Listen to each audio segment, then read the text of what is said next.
freezing wind blew across the moor and slashed at his face. It dashed across his cheeks like a thug's razor.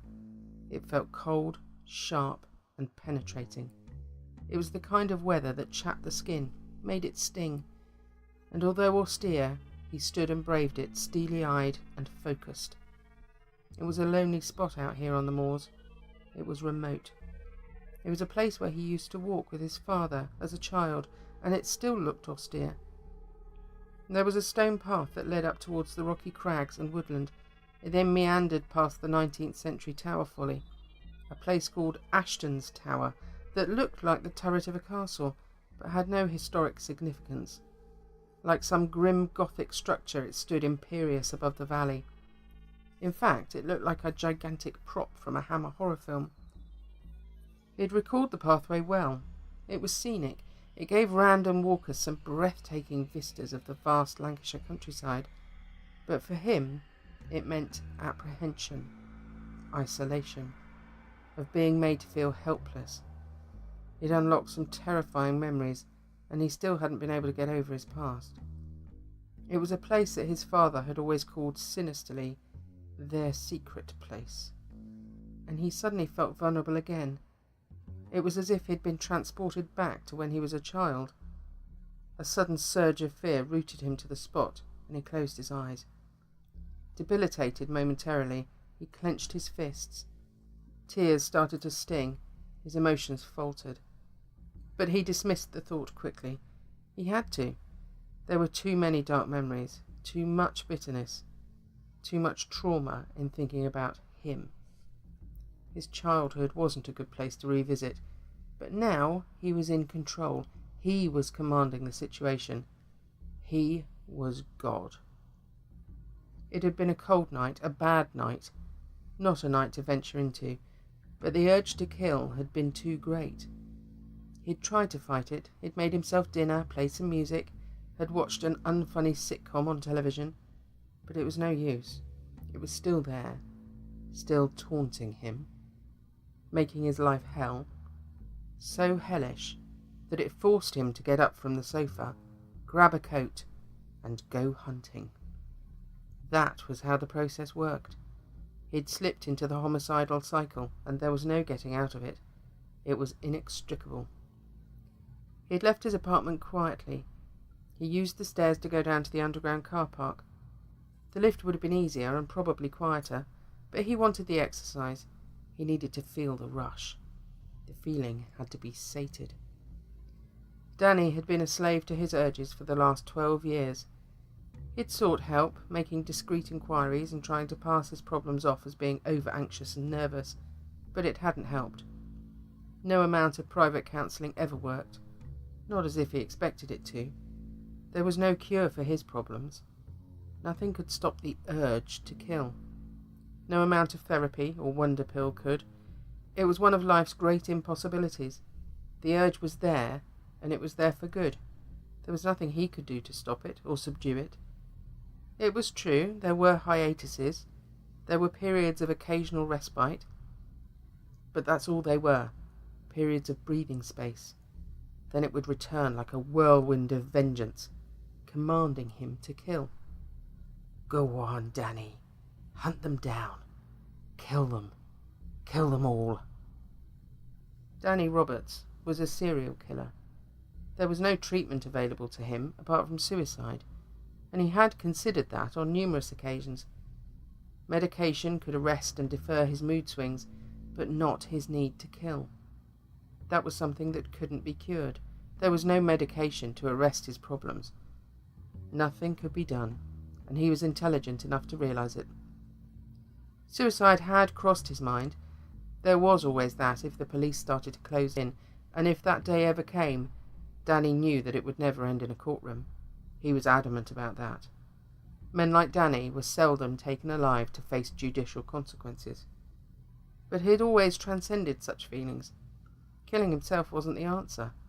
The urge asked only for occasional victims, and when it was fed, all became well again.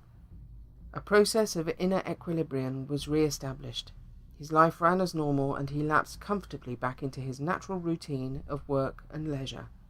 That is, until the urge returned to be fed, and so began the murderous cycle. This one had been older, much older than the others. She had been the inexplicable deviation from his normal practices. The other victims had been younger women, usually in their late teens or early 20s. They'd found him charismatic to chat to. Friendly, articulate, good-looking and approachable. He'd forged a lie for every occasion. To these women, he'd been a banker, an architect, a school teacher, even a software engineer. He'd expertly feigned a professional career to give his victims reassurance. He'd even researched the relevant details in case they tested his knowledge. But he'd never been found out. He was such a consummate actor, and his kill rate had been a testimony to his skill to deceive. He'd taken off his moustache and sideburns. He placed them in a plastic bag, which was now in the glove compartment of his van. Next, he'd taken out the cotton wool from his mouth. He'd used that to puff out his lower jawline. That had given people the distinct impression that he was an older man. He looked at least 10 or 15 years older than what he actually was. It was an excellent disguise. But now he was back to being himself, back to being the secretly angry 30-something, a person that had carefully been hidden from an unsuspecting world since childhood. The victim was face down. The van's headlights washed over her corpse. It gave him a gruesome illumination of an evil night's work. The victim wore a pinstripe skirt suit and a white blouse. One of her court shoes was missing. It had probably fallen off when he dragged her into the back of the van. Half dead from the first blow of the hammer, she'd still struggled to get free, but he'd finished her off with a garrote. It hadn't taken long to snuff out her professional life. This one had been difficult, a fighter, but he'd subdued her, and now she was dead, just like the rest of them. Victim 25. That number rolled on and on through his mind. Danny smiled and felt proud of his work. He had murdered 25 women, and he saw that figure as a landmark, an achievement, a milestone in his murderous career as a serial killer. A killer who had evaded every detective working on the case. How he loved reading the newspapers. One such journalist had even called him Thor due to striking down his victims with a hammer. He loved that name. Journalists were bizarrely imaginative people, amusing fellows at the best of times. Danny turned and gazed towards the darkness. The moors were a good place to dump a body, and though he normally used deserted stretches of canals to ditch his victims, this seemed as good a place as any. It was a new twist, another method, one that would keep the police guessing again, and he admired his own ingenuity in such matters. He was quite productive that way. It was good to break a pattern. That way it made the detectives work harder. Wearing tight leather gloves, he dragged the dead woman down the path. He took hold of her ankles and pulled her over the moss-streaked rocks. Her skull was already caved in, so it was hardly an issue. He callously smirked as he thought about how smug she'd been. In life, she'd worked as a solicitor. She'd spoken intelligently, her demeanour very superior. He'd heard her speaking in the wine bar to a colleague. He'd pretended to be in his own private little world, but all the time remaining attentive. Just sat there, quietly drinking his overpriced Italian lager, planning and plotting and waiting for the right opportunity to present itself. He didn't have to wait long. He watched as she made her exit and then casually got up and followed her out. There were no fingerprints on the glass. He'd worn gloves, and as for saliva DNA, the glass would have been washed and placed back in amongst tons of similar glasses. He'd thought it all through, as always. He was meticulous that way. The woman was attractive, and he watched her glide through the crowd. Evidently popular with some of the men, she smiled and hugged two of them, and then left through the door. He followed, keeping a discreet distance, anonymous, unnoticed. The night air was cold. The temperature had fallen rapidly since he'd entered the bar. The night made the street look even more deserted than normal, but it was a back street, and back streets were his hunting ground. There was no CCTV here, no prying eyes, no one to monitor him. It was perfect. He saw his intended victim walk towards the car park. The street was deserted and poorly lit. He'd chosen the venue well. Victim 25 was about to be his. He remained in the shadows, gradually moving closer. He kept her in view as he reached inside his raincoat, reaching into the specially made inner pocket. The pocket held a claw hammer, the same weapon that he'd used for the last 24 murders. Like reuniting with an old friend, he felt comfortable with it. He gripped it tightly, enjoying its weight. The plan was all coming together, and he didn't see any issues or obstacles in his way. Victim 25 would soon be his, another addition to his grisly collection of stolen souls. He'd prepared himself well for tonight. The disguise was right, and the night was right. He was even going to celebrate his landmark kill with a glass of champagne. He'd toast his success later, when he got back to his apartment, when he was safely behind closed doors. Danny had already bought a bottle of Moet champagne from Sainsbury's, in readiness for tonight. It was back at his apartment, chilling, waiting for his return. Victim 25 was close. She was reaching for her car keys. Danny kept low, using the parked cars for cover. His van wasn't far away, just 100 yards or so behind him. The hammer was gripped firmly. He paused and waited, just for the right opportune moment. Tanya Evans was tired. It had been a lousy day at the magistrate's court, defending the same misfits that had never taken her advice and committed the same crimes again. It was always the same transgressions and the same excuses: shoplifting, drunken disorderly, and vandalism in the early hours of the morning. Time and time again, she saw the same faces seeking her help, the same legal aid forms, the same names over and over again. It was as if they had no existence other than crime. It had been a tiring day, and now she just wanted to get home and go to bed. She was slightly over the alcohol limit, but so what? It wasn't far to drive, and if she stuck to the back streets, she'd be fine. She didn't feel tipsy anyway. She fumbled for her keys, and then sighed as she dropped them onto the gravel ground. For a moment she thought she had lost them. Her long red nails were about to get dirty and chipped. The ground in the car park was oily, filthy. It was unavoidable. She hadn't brought any gloves. She cursed venomously under her breath. What a lousy day this had been, and now she couldn't find her car keys. Then she saw the glint of metal near her front tyre. The metal glistened slightly, thanks to a lone streetlight. Damn! She swore, and bent down to pick them up. Danny seized the opportunity. It was now that he had to strike. Just before she realised what was going to happen to her, she didn't even have a chance to scream. Danny was around the car and struck her as she rose from the ground. The solid hammer blow sent her sprawling head first into the side of her BMW. She hit the door hard, denting it. Danny gave her another blow, the blood spattering the window as she slipped down the cold glass. She let out a low cry. It sounded more like a cat, a mewing of some sort, and Danny started to laugh. It was a pitiful sound, almost pathetic.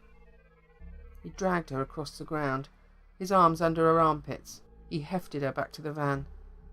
As he opened the side doors, she began to struggle. Her face was a mask of blood. The head wound was horrific, but it hadn't killed her. Instead, she was fighting back, trying to claw at his face like a feral animal. He struck her twice across the jaw, and then produced a garrote from his pocket. It didn't take long to strangle her. Tanya's head felt like it had exploded. She remembered the force of the blow, and then the glass against her face. She heard her nose break, felt the crunch of the nasal bone on impact, and then it was as if the whole night had engulfed her. There was a man's laughter. She had heard a man laughing. It sounded surreal, sadistic, and then her feet were scuffing the ground and he was pulling at her. He was dragging her back towards somewhere, a vehicle. She saw what looked like a van. There was a violent struggle. She was aware of fighting him. It was all a blur. But he was too strong. He was overpowering her, and then something dug into her throat. Agony and suffocation. She couldn't breathe. Her hands reached round, trying to scratch at his face, but she was losing consciousness. She was growing rapidly weaker. The night was growing darker and darker, and then there was nothing. The darkness engulfed her.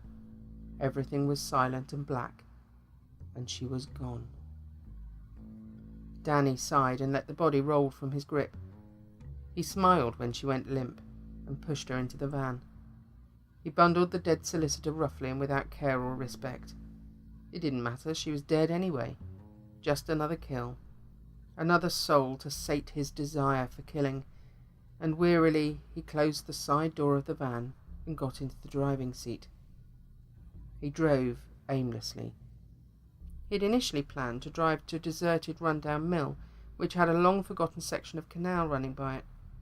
They were often good places to dump a body, very secluded and quiet. But he'd already done that in the past, and he wanted to break that pattern. It was working to a set method that got you caught, and Danny didn't want to be caught for a long time. Then a thought struck him. The moorlands. He could dump her on the moors. What a plan of genius. It wasn't too far away, and just a few miles down the motorway, then down the ramp. What was it? Junction number? It didn't matter. He knew where it was. He could be there in 30 minutes, and it was perfect for disposing the gruesome load that lay behind him. It was getting late. He was entering the small hours, and he wanted to be away from the town.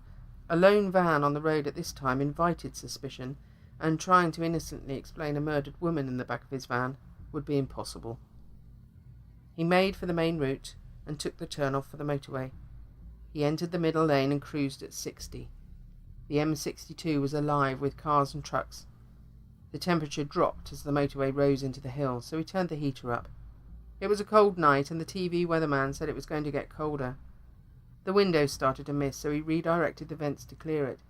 He put the fan on full to demist the glass, and thankfully it didn't take too long. Danny turned on the radio as he drove. The radio was tuned to a local classic rock station. Ritchie Blackmore's Fender guitar sent out a riff through the speakers. Ronnie James Dio's voice filled the van, and Danny sang along to Rainbow's Man on the Silver Mountain. Victim number 25 didn't join in. She was quiet and dead. He turned and gave his victim a brief glance. She was lying on her back, her eyes wide open. Her blank eyes stared upwards, her mouth set in a scream that never came. And that expression would be frozen in place for all eternity. Danny turned back and concentrated on the road. The moon was full, sending its light across the wet surface of the road. The moon gave a pewter gloss to the motorway, and in the distance, across the hillside, he saw the solitary lights of rural cottages. Rear lights flared and died. Headlights grew from out of the darkness, going the other way. Danny didn't mind the early hours. He loved driving through the night. He found the sheer loneliness of it enjoyable. Just driving alone, enjoying the anonymity that darkness gave him. He could hide in the darkness, and no one ever gave him a second glance. Danny had never liked people.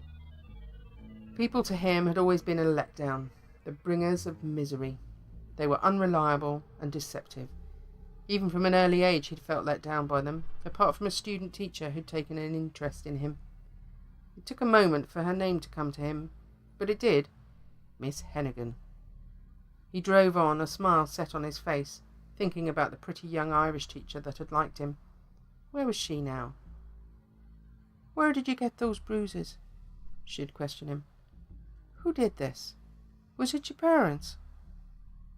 But he'd turned away, silent, a boy rendered mute by fear of what the consequences of telling might be. Her probing had been well-meaning, a lone woman hearing his silent cry for help, a helping hand reaching out towards an abused child. But she was quickly rebuffed by her superiors. She'd been told not to get involved, to keep things professional and not personal, and then she got moved on, leaving him to grieve her loss, alone once again and dreading home time.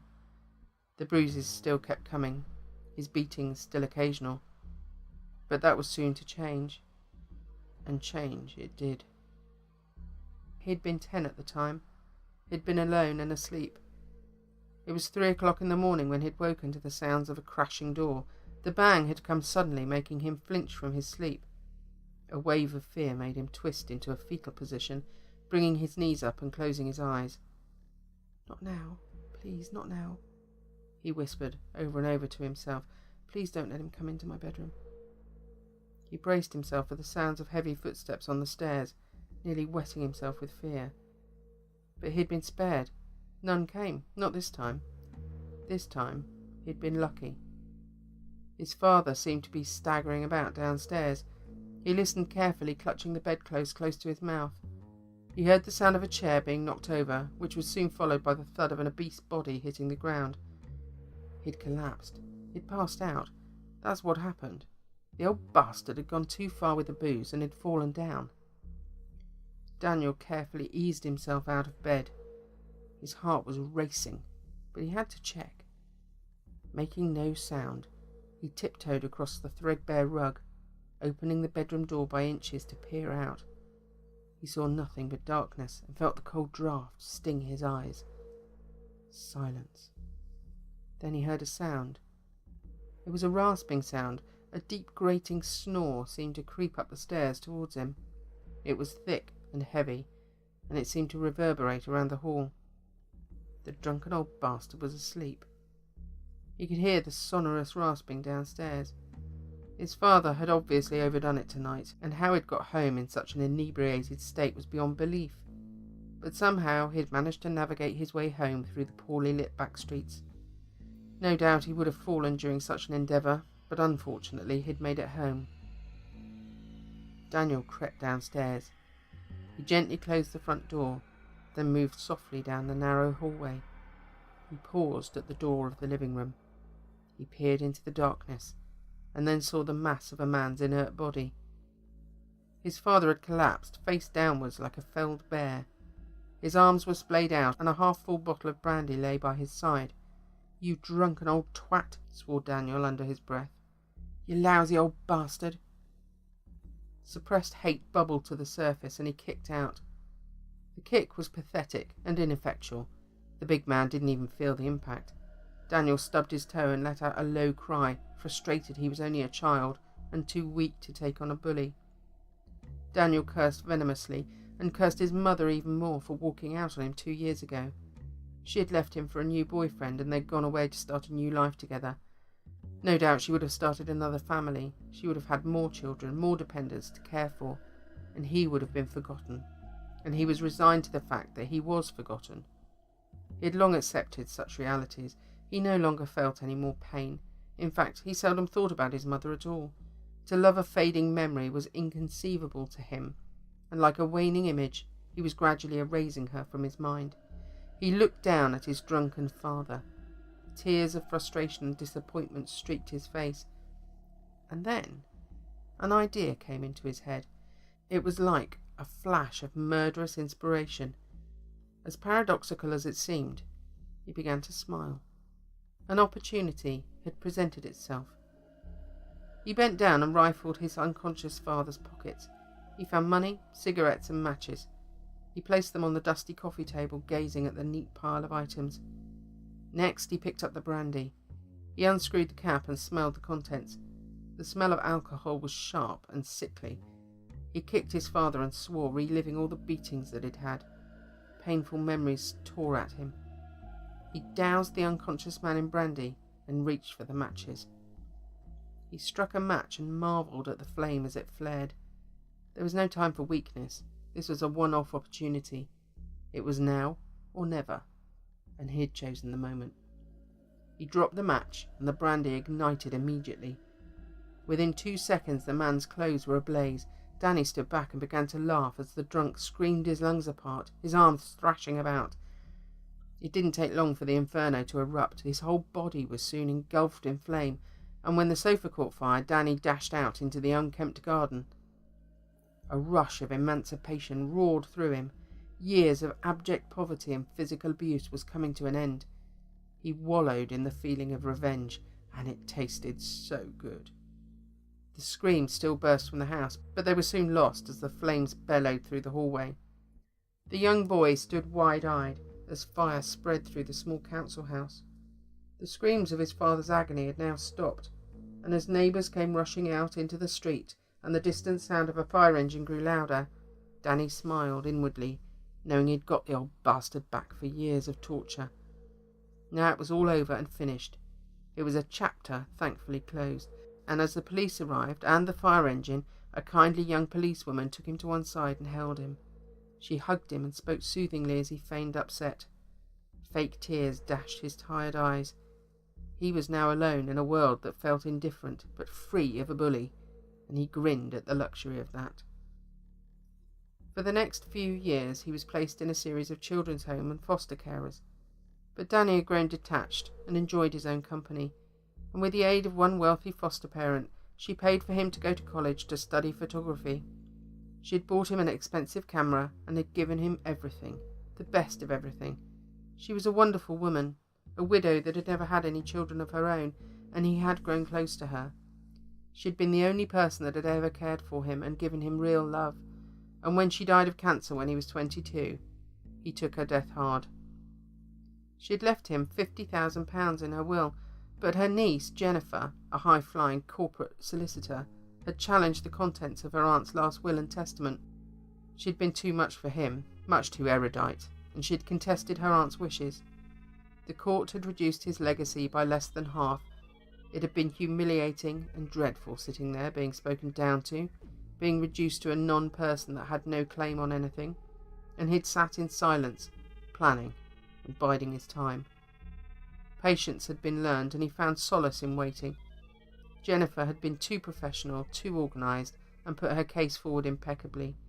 Danny's solicitor had been next to useless, and it wasn't surprising why the verdict went in Jennifer's favour.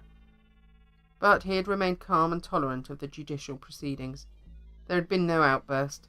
He staunchly refused to let them seek out any weakness in him. Danny was no longer a person who let others see inside him.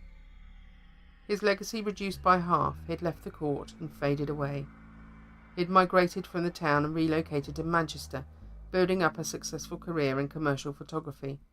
He had started a new life elsewhere and concentrated on work, but he still planned his next move, and he knew just how to work it.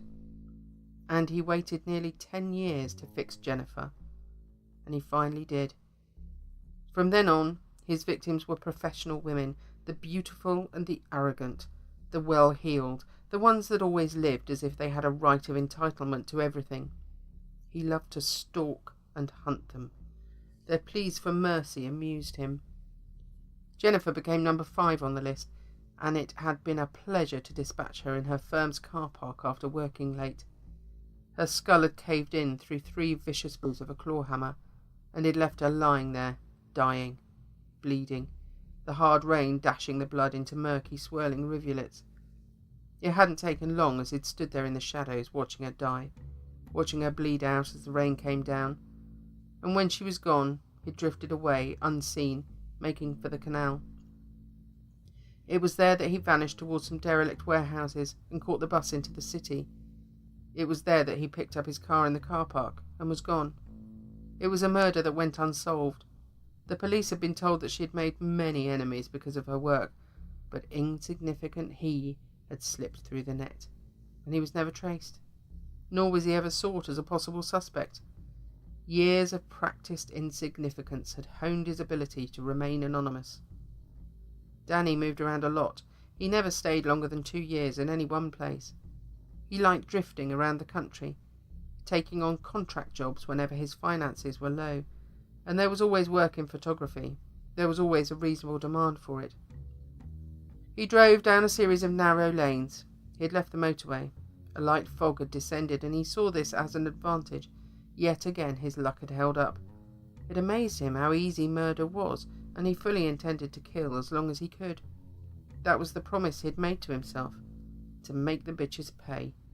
All those stuck-up, arrogant power dressers, just like his mum who'd worked for the bank, then got promoted and left him behind. Just like that greedy solicitor, Jennifer, who'd conned him out of his inheritance and paid him off with peanuts. They were all paying now, all of them, and the police couldn't do a damn thing to stop him. Danny bumped and jacked the van to a halt. It parked up on a grassy knoll just off a track. Out here it was quiet, lonely, and a bit eerie, but he wouldn't be disturbed. There would be no passing motorists here. Not at this time, not at this ungodly hour. It would be just him and his victim. Victim number 25. And now it was time to dump her out here on the moors, out of sight and mind, in a place where not even walkers ventured. He got out of the van and shivered as the cold hit him. The temperature really had plummeted up here. He didn't want to spend too long in the middle of nowhere in case he got hypothermia. He wore leather gloves and a waterproof, but his sweater wasn't thick enough for these conditions. He had been remiss concerning the aspect of suitable attire, but he hadn't planned on driving up into the hills. He didn't mind the cold. It wouldn't take long to get rid of victim 25. It was just a matter of dragging her 200 yards or so, and then rolling her into a marshy culvert.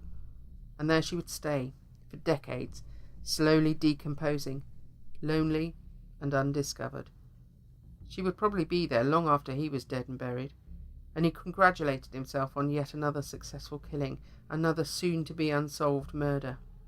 Danny opened the side door and pulled the corpse out of the van. Her feet hit the ground roughly as she dragged her onto the marshy soil. "Not long now, love," Danny whispered into the dead woman's ear, as if she was still attentive. "I'll soon have you laid out, and you can sleep all you want in nature." Danny chuckled to himself. He was proud of his work. It was a craft he'd mastered. He'd killed 25 women, and the police were no closer to catching him now than when he had started. He loved killing. He loved the power it gave him. He felt invincible as he dragged her across the moorland. The ground was soft, but not too muddy. The weatherman had mentioned that it would be early morning rain, so it didn't matter about footprints. They'd be gone after the downpour. They'd be washed away as if he'd never been here, just like words being erased from a blackboard. Everything would be wiped clean. The dead woman was svelte and light. It was easy dragging her along the moor. She was hardly a burden, so he thought he'd stop and give himself a minute to see where he could ditch her. He let her slump onto the damp grass and sat himself down on a rock. Fuck, it was pitch black out here. And what was worse was the fact he hadn't brought a torch. He cursed his poor planning. It wasn't like him to be so pathetically remiss. Normally he had a torch in the van. He normally kept it in the glove compartment, but he remembered leaving it in the kitchen. It was stupid to have driven out here without a torch. He'd get by without it, though. It was only a matter of finding a deep ditch and rolling her into it. That's all he needed to do. And then his work would be done, complete. And then he would allow himself a period of respite, which was what he normally did, just as he'd done with his other victims. Normally there was a break of 3 months or so, and then the urge to kill would rise again, and he'd go out and hunt human prey. But this woman was special. This was a milestone, a momentous occasion. This was victim 25, and he would raise a glass in celebration when he got home. The sheer decadence of drinking chilled champagne in the early hours made him smile, but it had to be done. This was his great moment. Not many had reached 25 before being apprehended. Not many of his murderous brethren had even reached 6. The thought of his success made him feel special. In fact, he felt invincible. He scanned the desolate marshland. The fog and the darkness made it hard work. Of all the nights he could have chosen, he'd made a grave error with this. He sighed at his situation and then proceeded to search for a ditch. "Come on, madam, let's find you a place to stay," he said, and dragged her into the darkness. The cold continued to assail his cheeks, and his skin began to burn against the freezing temperature. Even his gloved hands were starting to feel numb. The thin leather gloves were no match for these conditions and gave little protection, and he began to shiver as he laboured through the dark. It was becoming more a perseverance against the elements, and dragging his gruesome burden with him, he set off towards the brutal moor. The ground beneath his feet started to get softer, peatier, and he felt his traction beginning to falter. His gait was starting to slow down, becoming haphazard, and if he wasn't going to find somewhere soon, he was just going to have to leave her here. That wasn't what he wanted to do, but what option would it leave him? Victim 25 was starting to become a burden. He looked down at her, and as he did, her head lolled back. Her eyes were wide open, and her lips seemed to be smiling. "You bitch," he cursed softly to her. "Look at the state of my denims. I'm covered in mud thanks to you." He began to slip and nearly fell over. He swore and continued on, muttering expletives. The marshy ground made squelching sounds beneath his boots. Its yielding softness began to feel sticky. He had progressed another 50 yards, and then he saw it. There it was, a broad culvert that looked deep enough to hide a body. A sense of joy washed over him. At last he could get rid of her. He could ditch victim 25 and go home. "Jack frigging Pot!" he cried, and laughed. He looked down at the dead woman's face and grinned. "See, you thought I wouldn't find somewhere, didn't you? Thought I wasn't good enough? Well, there you go. I win. I fucking win again. I always win." Danny pulled his gruesome load towards the ditch. He felt relieved. He felt cold and achy, and his hands burned as the temperature was falling fast. But he was spurred on by the thought that he would soon be back in the van, with the heater full on, heading back towards home, back to his waiting bottle of champagne. The bottle would be chilled, in ice, in the silver bucket he'd bought specially for the occasion. The thought was so real he could almost taste it. He was here, standing before the ditch. He held the corpse tightly and positioned her so that she was erect. Now it was just a case of a little closer to the edge, and a gentle push, and then she'd be gone. She would fall just as the others had, into the murky depths. The culvert looked deep even in the darkness, and the marshy bottom would soon cover victim 25. The moor would eradicate her from existence completely.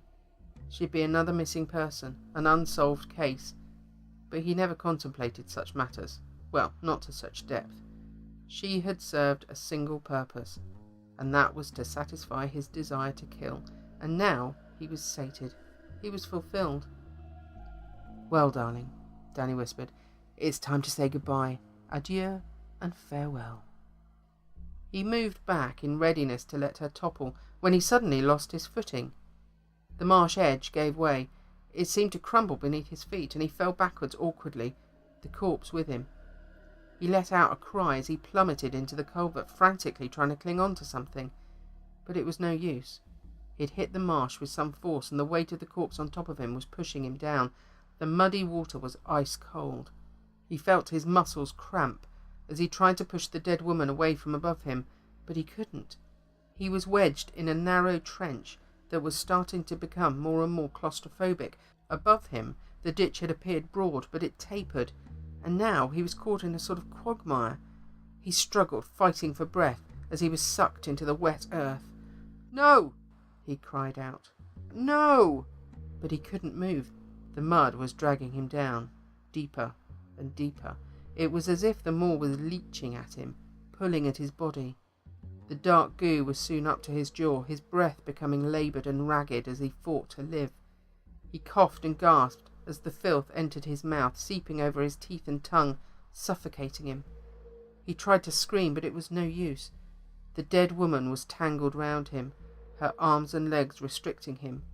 He began to struggle with the corpse, as if trying to seek a strategy out to twist round his victim. But he was stuck, entangled, and he began to scream for help. Even though he was sane enough to acknowledge the futility of his cries, he still hollered. But his cries faded into the night, sounding echoless as he sank deeper. His fingers felt the cold night air one last time as he went down, scratching at the sides of the ditch. But it was no good. There was nothing to cling to. It was a last desperate effort that proved to be pointless. With a final sucking sound, the mud swamped them, and they both vanished, out of view and out on the freezing, isolated moor. A single bubble of air broke the surface, and then it burst and was gone. The van was discovered 2 weeks later by 2 walkers. They found it to be unlocked, but they never reported anything to the police until 3 weeks later, when they saw the same van parked in the same place. It hadn't moved. The police had tried to locate the owner through its vehicle registration, and soon found the address of Danny Roberts. When they gained access to the small apartment a month later, they found a series of newspaper cuttings concerning missing and murdered women, all pinned onto a bedroom wall. In the kitchen was a dusty bottle of champagne. The ice had turned to water and had eventually evaporated. Around the bottleneck was a gift tag. The young police officer turned the tag over and read what was written on the card. Danny had written himself a message in fountain pen. He had written, Here's to victim 25 and my continued success.